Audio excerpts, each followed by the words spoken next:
On August 7, 1944, American armor reached the outer defenses of Brest. Not a village, not a roadblock, not a weak port waiting to be grabbed. A fortress. A tank commander looking ahead from the road would not have seen the kind of enemy Patton wanted him to outrun. He would have seen concrete, gun slits, prepared fields of fire, ground that did not care how fast a Sherman could move. The object of this story is simple. An American tank stopped in front of a port fortification. That image explains the whole disaster. Because Patton's idea was not insane at first, it was very American. Move fast, break through, bypass resistance, strike before the Germans recover, turn speed into shock. And at Brest, for a few days, it almost looked possible. The 6th Armored Division was ordered west across Brittany with a clear purpose. Reach Brest before the Germans could turn it into a real fortress. The logic was brutal and clean. If the port fell quickly, the Allies might gain a major harbor. If it did not, the entire operation could turn into a slow siege at the far edge of France, and the first proof came early. The National War Museum records that when American forces entered Brittany, Patton ordered the 6th Armored Division to rush ahead and capture Brest, hoping a lightning strike would catch the Germans unprepared. But when the Americans reached the outer defensive lines on August 7th, they found them too strong to penetrate quickly. That was the moment the story changed. The American plan expected speed. Brest answered with time. The U.S. armored doctrine of the period loved movement for a reason. Tanks were supposed to hit hard, move fast, exploit gaps, and drive deep. In the right terrain, with surprise, against an enemy still disorganized, armored units could do terrible things. But doctrine also carried a warning. Highly organized areas were to be avoided when possible. If they had to be attacked, infantry and engineers usually needed to breach the defenses first. Armor was not magic.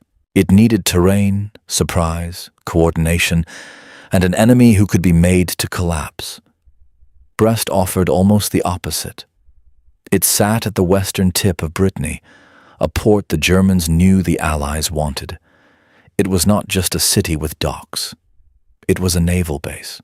It had old stone fortifications, modern bunkers, pillboxes, trenches, artillery, machine guns, and interior defensive lines designed to pull attackers into brutal close combat.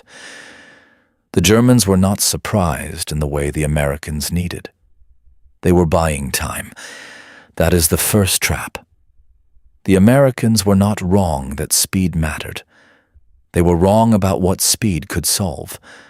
From the outside, the mission had a clean shape. Drive west, avoid strong points, reach the port, seize it before demolition and reinforcement ruin the prize. On paper, that sounded like an armored division's natural language.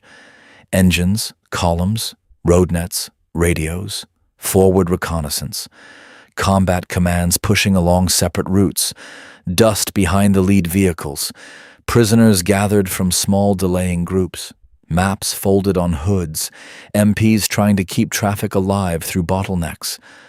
The 6th Armored Division did move with astonishing force. U.S. Army history records that it covered roughly 200 miles to Brest in 5 days. That number is the seductive part of the story. 200 miles. 5 days.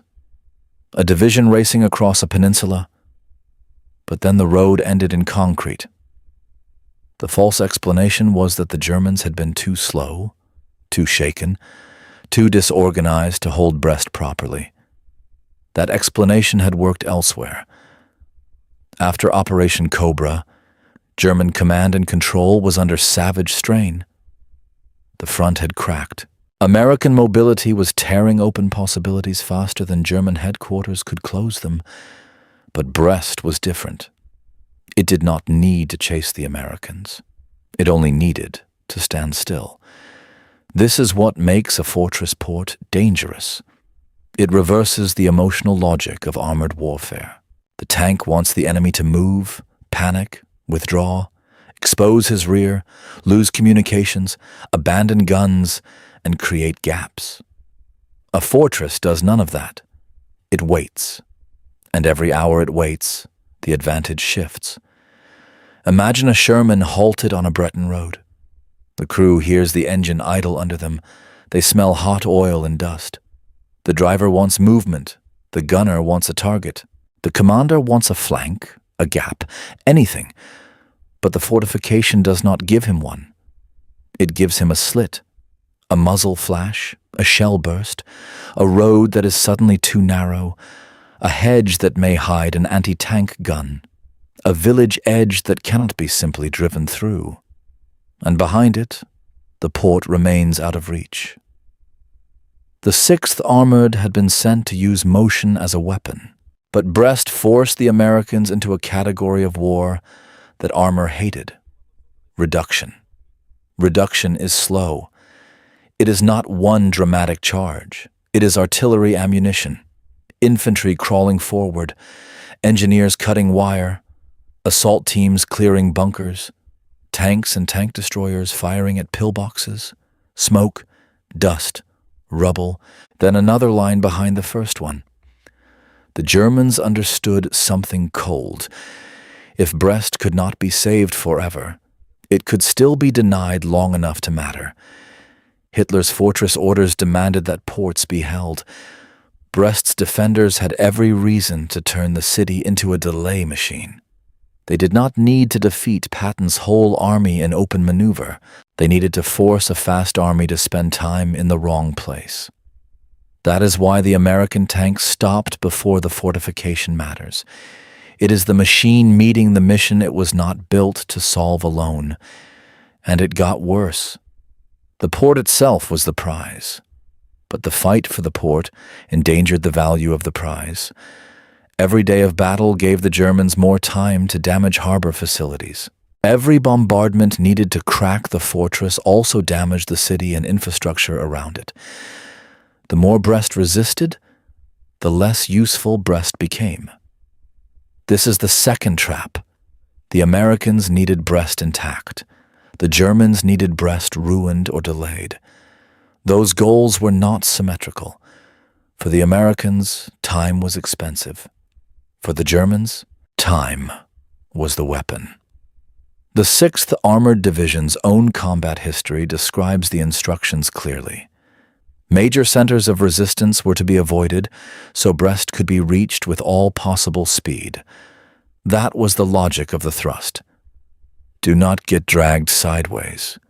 Do not waste tanks on every German pocket. Keep going. But once the lead elements reached the defensive belt, avoidance was no longer enough. You can bypass a town. You cannot bypass the objective. And Brest was the objective. The tank that had been powerful because it could choose the road now had to accept the enemy's geometry. Outer lines, interior lines, strong points, coastal approaches, fortified urban ground. A port fortress does not behave like a fleeing army. It behaves like a locked machine. So the Americans had to change tools. Infantry divisions, artillery, engineers, rangers, airstrikes, and methodical assaults became the real instruments. The battle shifted from Patton's desired coup de main to Middleton's siege problem, and then into a larger command and logistics headache. The National Food Museum notes that the later assault involved the 2nd, 8th, and 29th Infantry Divisions, backed by artillery and aircraft. That was not the original dream. That was the bill. And the bill grew in strange ways. One account from the National Food Museum notes that 12th Army Group planners had expected Brest to fall in about 1 week, but the actual fight stretched far beyond that. Ammunition shortages became severe enough that the 29th Infantry Division had to suspend offensive operations on multiple days between August 31 and September 7th. Think about what that means. The failed armored shortcut did not simply become an infantry battle. It became a supply battle at the end of a long, stressed Allied logistics chain. Ammunition had to arrive. Artillery had to be fed. Commanders had to decide whether Brest was still worth the blood, steel, and time. And all the while, the port that was supposed to solve supply problems was consuming supply before it could provide any. That is the bitter irony. Brest was meant to help feed the advance. Instead, the advance had to feed Brest. This is where the enemy's logic becomes visible. The Germans were not stupid for defending a doomed port. They were operating inside a different economy. They could lose Brest and still win time. They could force the Americans to commit infantry, guns, staff attention, ammunition, and days. They could destroy enough of the harbor to make the final capture strategically sour. The American assumption had been that speed could arrive before the fortress became fully awake. But by August 7th, the fortress was awake enough. By the time heavier forces took over, the fight had become the very thing armor was supposed to avoid, a grinding attack against prepared defenses. And now the stopped tank becomes more than an image. It becomes a verdict on misuse. Not because tanks were useless. They were not. Not because Patton was foolish to value speed. He was not. The problem was that the weapon and the target belonged to different kinds of war. A tank division could race through Brittany. It could disrupt communications. It could break up scattered forces. It could force German garrisons into confusion. It could make the map move. But a fortified port did not surrender just because the map moved. Concrete does not panic. A bunker does not care that the column behind you drove 200 miles. An anti-tank gun in a prepared position does not feel operational tempo. It sees a road, measures distance, waits for the lead vehicle, and fires. That is the nightmare hidden inside Brest. The Americans reached the gate fast enough to prove the concept. Then they discovered the gate was not the city. The aftermath was not clean victory. Brest eventually fell in September after brutal fighting, but by then its usefulness as a port had been deeply compromised. U.S. Army history notes that when the Breton harbors came under Allied control, German demolitions had rendered them useless, while events farther east had already reduced their importance. So what happens when tanks made for rapid exploitation are sent against a port that has already become a fortress? They do what they can. They race. They probe. They threaten. They reveal the enemy's outer shell. Then they stop. And once they stop, the whole character of the battle changes. The episode is not about American weakness. It is about a mismatch between expectation and reality. Patton wanted speed to create collapse. Brest offered a target designed not to collapse quickly. The Germans did not have to match American mobility. They had to deny it meaning. That is why the port became a trap. Not because the 6th Armored Division failed to move fast. It moved fast enough to make history. It failed because speed arrived at a place where speed alone had no final answer. At Brest, the American engine met German concrete. And for once, the concrete set the tempo. So when you picture this battle, do not picture a clean charge into a liberated harbor. Picture a Sherman stopped on a ruined road. Ahead of it, a fortification. Behind it, 200 miles of speed. And in front of it, the slow price of being too late to surprise a fortress. If this episode changed how you see armored warfare, leave a comment with the operation you think best proves the same lesson. Speed is powerful, but only until the terrain refuses to move.